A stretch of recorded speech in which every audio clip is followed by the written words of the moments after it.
All right, Gemini. So let's go ahead and start your reading. The first card you have is the Five of Swords. And the five usually indicates a little bit of a challenge or a change in communications, because it is the sword. So different ideas, different thoughts. The five, as you can see here, this guy is trying to hand another guy his idea, and he's just not having any of it. So there might be within your organization or your company or even your household is the response of, no, I don't think so. I'm not into that. Thank you very much, on your part or someone else's part. He's handing him like, okay, wait, you have all yours laid out. Here's mine. And I have another one.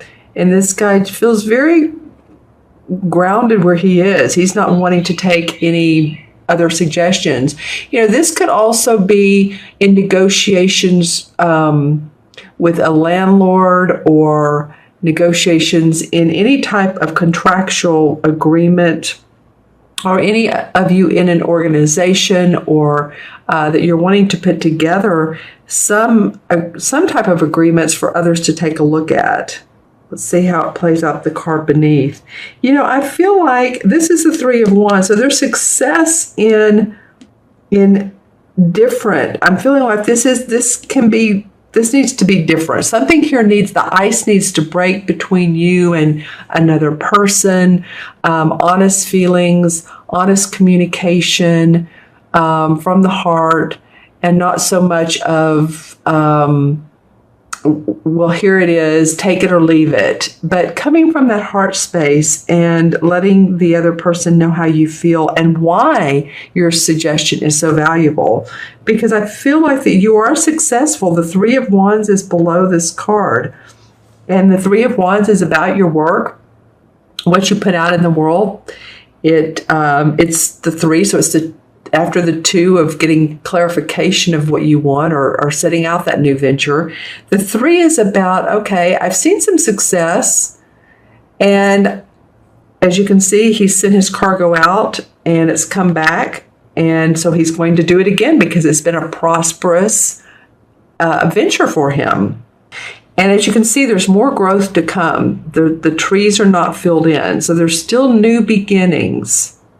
I feel like with this card, and then the card that surrounds that, which is in traditional tarot, this is the Death card. In this particular deck, they call it the Lord of the Shadows. But the death is about transformation, right? Death is not really about the death, usually, of a person. It's very rarely. It's more about us transforming and thinking differently. And so it feels like that it may be you that's been stubborn about how you, because you know what, you are an air sign, and the swords represent air.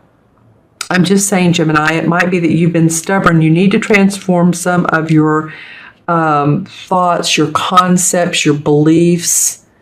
Let go of, I feel like, control. I feel like some of you have feel like you needed to be in control of instances, situations, but also of people. So, if you feel like you've been guiding the ship and wanting to take the reins all the time, you might let go of the reins. Let the reins have a little bit of, feel a little bit loose, not so tight on them. Yeah, because you have below the Death card, or let's just call it the Transformation card, you have the King of Pentacles, and this is an earth sign, a Virgo, Taurus, or Capricorn. And this person is he's well-mannered, he's well-fed, he's good with his money, he's happy with his home, he's done well in life, he's mastered the art of making money, of manifesting, very much, or at least this person carries this essence, and this can be a female as well. And the court cards are usually people cards. So this would be one of those earth signs, most probably.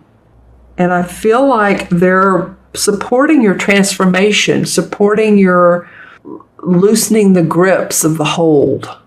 So if you've been in a management position and that's changing and there's some new people coming in and you're feeling like you're losing a little bit of the control of the division, then you know what? It's okay. It's okay, because after transformation is new beginnings. And I feel like that you do have the support of this King of Pentacles. It's very, his support is he's supportive. He's a mentor. He's a master at making money at his property, the physical body. He's very proud of what he's done. You have, you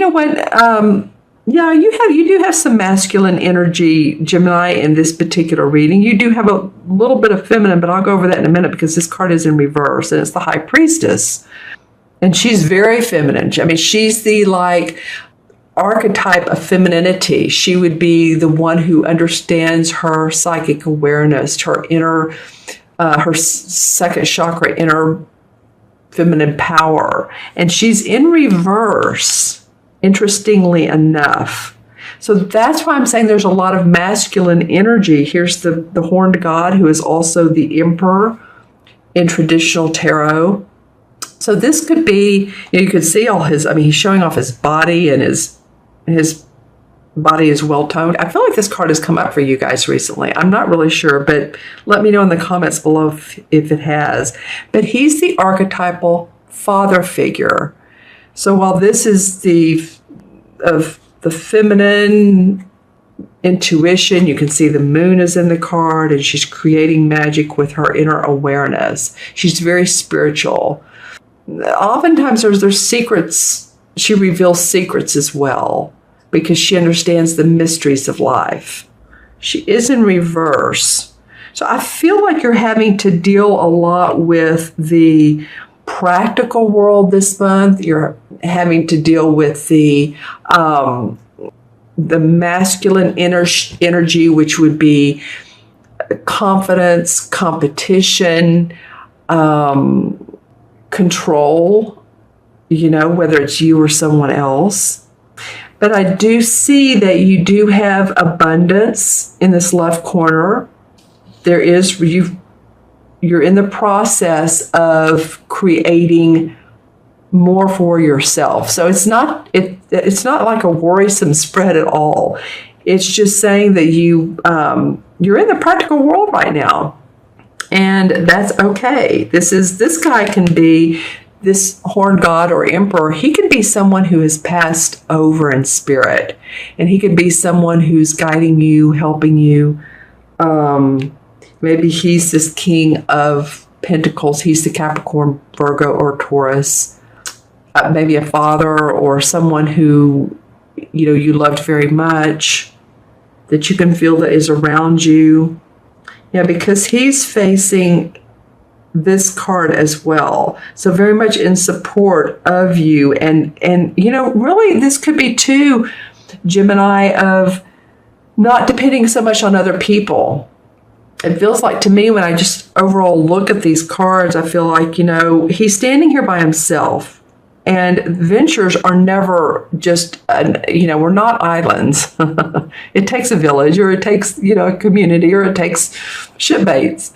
But, he's not the only one that's put all this creation, this venture together. There's others that have been involved, whether you work directly with them or they're a distributor, manufacturer, publisher, marketing, whoever they may be. They've been very much in the I'm in your corner facet of your life. Okay, so I'm just feeling like you're changing some of your ideas. You're doing some different creative aspects to what you've already been doing. And you have the support. There may be confusion at the beginning of the month about who's doing what. The 5 is always about change, and that's, what can we say? Change is always in the air. But there's going to be a huge eye-opening experience for you when you allow the change to come in. You're not seeing everything internally right now. You're really focusing on the external. All right. Okay. So I'm going to draw a few clarification cards. And let's see what comes up. This will be out of the Hanson Roberts deck. The Wheel of Fortune in reverse. Okay. So this card comes up, and it's always, when it comes up straight up, it's very positive. It means that the stars are in a line. You know, this time is in your favor, this particular timing in your life, and something usually comes out of the blue that's least expected that is very beneficial to you. So it's in reverse, and I've laid it here on the death, or let's say the transformation card. So in order for this to come up to where you feel like the wheels are in motion, you're going to need to see things differently. Let go of control issues, not take on so much responsibility, do what's in your heart. And the Ace of Swords, yeah, you and you alone, Gemini, you have the idea. This is about victory and success around those ideas. So stay true to what you want. I don't try to please everybody.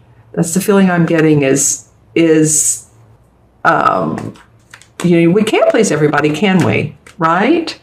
So this is like the light shining down on this beautiful sword, and there's shining through the clouds, and there's a wreath above here, which means celebration in your particular thoughts, where you want to go next, what you want your work to look like.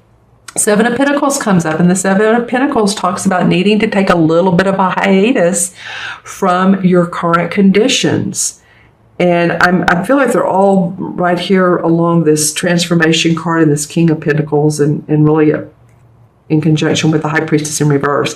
But the Seven of Pentacles means that, yeah, you've put in so much work, so much time, and you're like, am I getting what I deserve out of this? And I feel like you are. You need to take a little bit of time for yourself, work on the ideas that are the best, that'll serve you the best. You can see he wants to take a break from, day in and day out, working on the computer, doing your marketing, if you're in business for yourself, doing, so many different projects. But don't abort the mission completely. There's really good aspects to this. You can see the pentacles hanging around him. So don't leave the pentacles forever. Just take short rests when you need to. Take a break if you need to. In fact, really, the downtime gives us our intuitive hits and our ideas. So I think that's what this card is calling for you to do. And the Page of Cups comes up in reverse. So normally this is news about something that warms our heart. It's either love, or it's news about a venture that we would just love, that the page, of course, or bring the news to us. So, as you can see, this is the water overflows over his head, so it engulfs him. So I feel like with this in reverse, you're not quite there. And I'm not trying for this to be a negative reading. I feel like your ideas, because this victory sword has come up, are coming to fruition. Just, be patient. Know you have support, and they will. And let's pull one more card. Yeah, the Nine of Pentacles comes up. So this is like happy home, happy family. She's well-dressed. She's paying attention to the castle and to the animals in the wild. So very happy where she is in life. This, of course, he or she. The Nine is about completion. So feeling like you've done a job well done. You've completed what you wanted to move forward in your life. So it could be for some of you feeling Nine energy. That Nine energy is also about letting go, because it added up to a 9, right? That was a 9 universal year, and a lot of people had to let go of projects, of relationships, of different aspects in their life to be able to open up to newness. And so I feel like if you do that, you can manifest, and you will manifest. Yeah. Be open to the courageous side. Be courageous this month. Remember all that masculine energy. The feminine's about our inner awareness, like I said, psychic intuition. Our outer is about it's our masculine, what we put out in the world, our message, confidence, courageousness, being ready to roll when you need to. You have this nice supportive masculine man with all of his animals around you. And like I said, this could be spirit, or this could be someone who supports you unconditionally, whether in spirit or in the human form. All right, I'm going to add these up, Gemini. This is 5, and 13 is 18, and 2 is 20, 3, 24, and 4 is 28, and 2 and 8 is 1. And 1 is about, I can do it. 1 is about the me, the I. If there were no other number, the 1 can do everything. Has to be self-sufficient. And that's what it feels like for me, Gemini, this month, is for you. A lot of you are working in tandem with other people, but feel that self-sufficiency, that first chakra. You're safe. You're financially secure. You're self-sufficient.